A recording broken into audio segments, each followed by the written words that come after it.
Good evening, everyone. Welcome to Fireside Chats with Fellowships of the Spirit. Tonight, we are joined with Reverend John Heppner for an inspirational talk.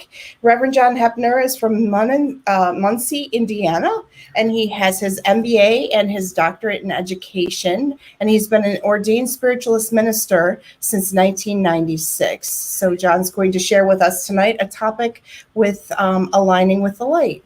Thanks, John. Thanks, Karen.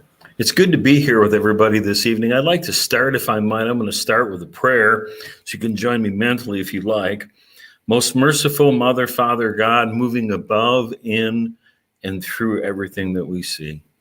We join together this evening. We join together with one mind, with one heart, with one spiritual accord. Join us, surround us, enfold us, assist us this evening in receiving a message and connecting with those of the higher spheres, those places that operate within the great laws of love and light that pass all human understanding.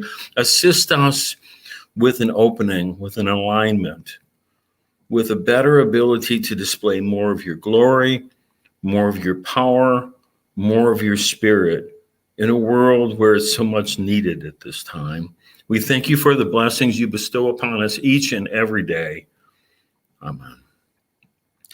I was getting ready to be here with you this evening, and I was thinking about what kind of topics were prevalent for where I was at right now. And given the fact that we're this close to summer solstice and that we've just come past that point of the year, I'm really reminded of those things having to do with the divine light, the mystery of light, alignment with the light, which is really one of the major themes of the earlier mystery schools. You know, if we think about earlier time periods and we think about things in general, think about that prayer when we say the light that passes all human understanding. How might we visualize ourselves and God as being part of this great divine light? And I'm reminded of those lines that come to us from John the Baptist, where he says, "I am not the light, but I've come here to testify about the light." And I really think that that's a strong statement for us to think of, because I realize as time has gone by in my life that I've become more and more able to exhibit some of that divine light. I also understand that divine light and knowledge and wisdom and truth and all of those things are something that are an acquired ability, and that we work more and more on aligning ourselves, coming more into focus with, and being able to better reflect some of that divine light in our earthly affairs. And we are in a time period that the world very much needs that light. They need that information. I don't necessarily ascribe to the current version that truth is so relative and that there is something that we can barter on one side or another having to do with the right amount of money, the right, publishing house, the right television network, displaying that they have what's true and what's light and what's good. I think that there is an absolute divine light, divine truth, divine reality that way, that we all have different abilities to reflect. And so I think about this, and I think about a concept from very early spiritualism from Andrew Jackson Davis. And he said that reason is a concept also that's above and beyond us. Reason is beyond our human understanding, and there is such a thing as divine reason and divine truth and divine light. And our individual ability to reflect this, like a mirror, our ability to bring down, anchor, and reflect light has to do with how polished and how well that we've grown, and how much we're able to clear away the wreckage of ourselves, as it were, the risings and the falls of our own human nature, the places that we're able to shine light into darkness of our own being and spirit and character, and to exhibit and to display and illuminate more of that divine light for the others around us. I was getting ready to be here, and I was reading an old book from Max Freedom Long from early Huna fame.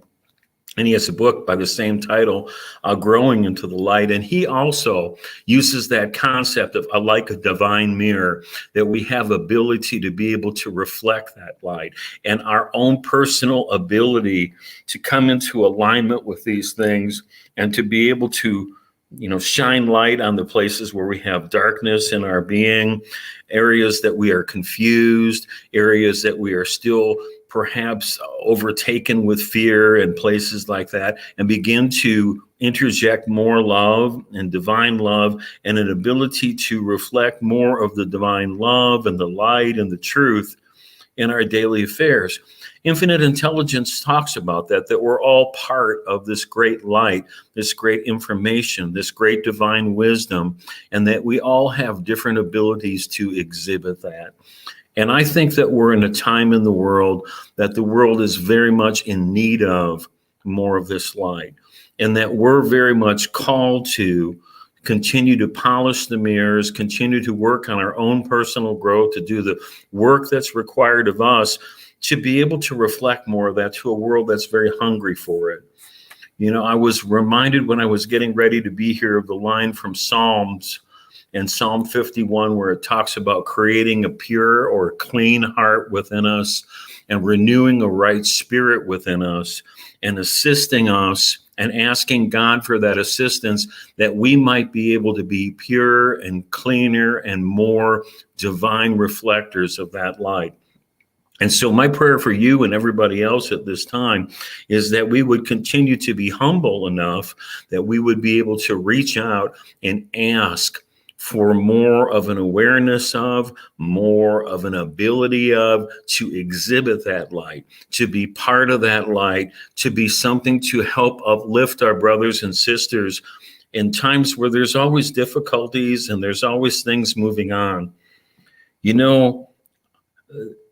In order for us to continue to grow, in order for us to continue to grow as a group and a people and a species, we really do have to also think not just about ourselves, but those other people that are in need.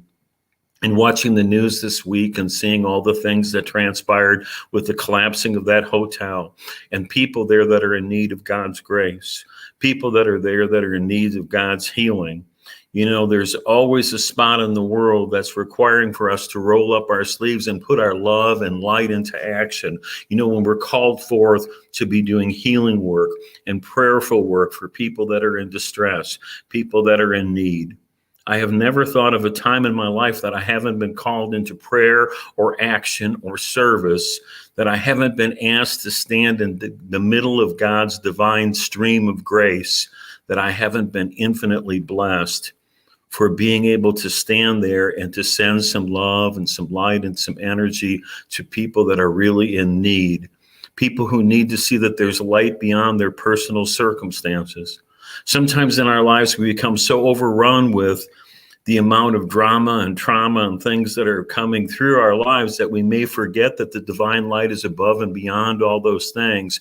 It passes our human understanding, and having our brothers and sisters praying for us, helping to uplift us, helping to share some of that light and that awakening to other people is extremely important. And just having that ability to be putting ourselves into action and praying for one another.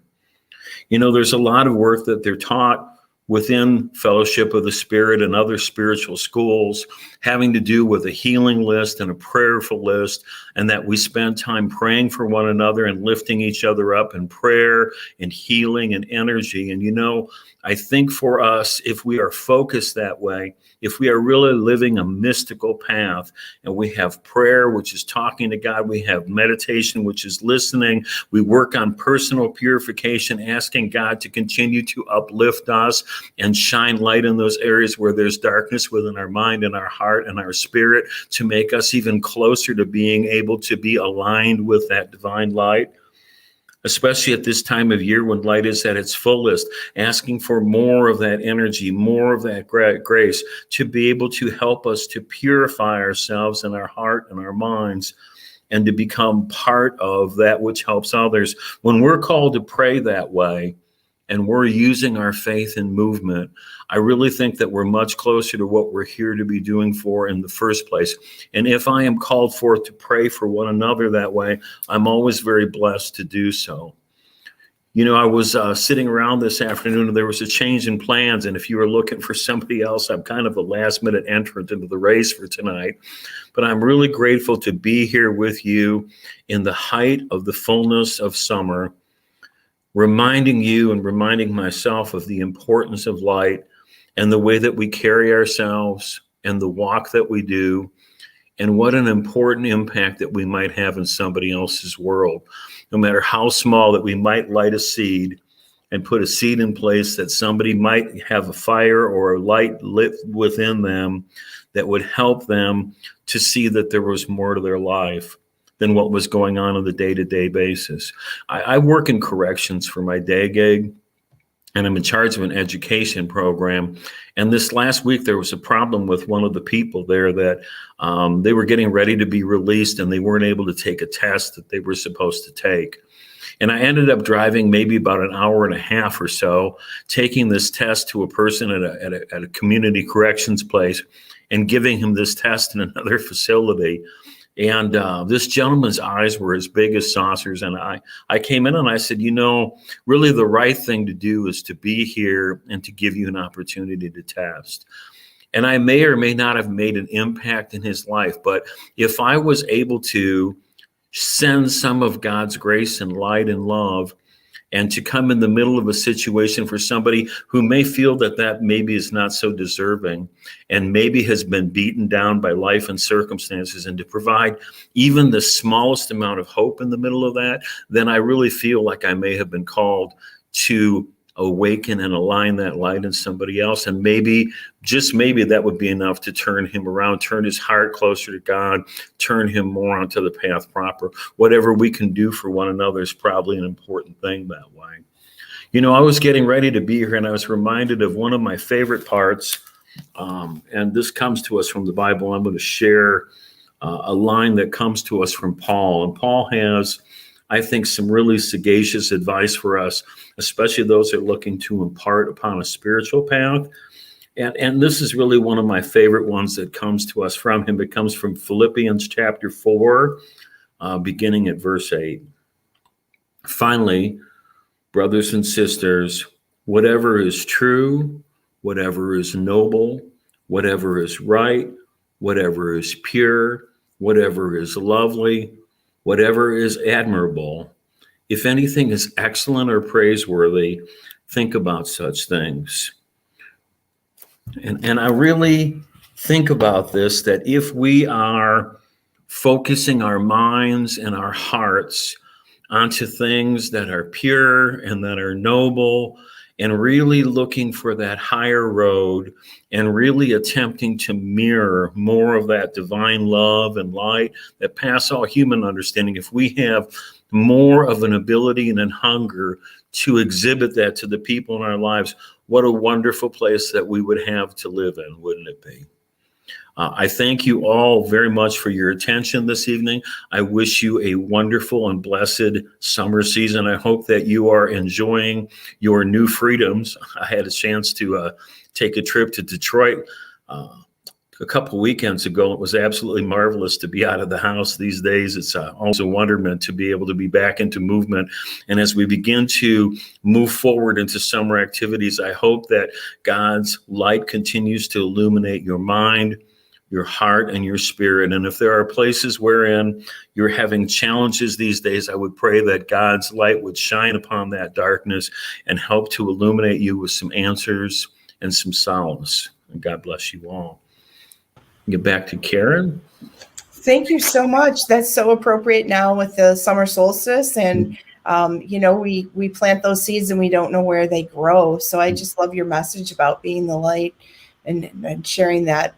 Thank you so much for being here. Thank you. For everyone else, just wanted to let you know that we are going on summer hiatus, and we will be back with Fireside Chats live after Labor Day in the fall, but we will be running some occasionally in the replay and from the archives. So still stay tuned to our channel for content and other videos. And John is also teaching an upcoming class with us on the 9th, I believe. So if you are interested, we're going to be sending out our newsletter in a little bit here, and we'll have more information. But please do surely stay in touch with us via our social media and Instagram and Facebook and on our new YouTube channel. So thanks everyone for being here and listening to the replay. And with many blessings, have a great weekend and week.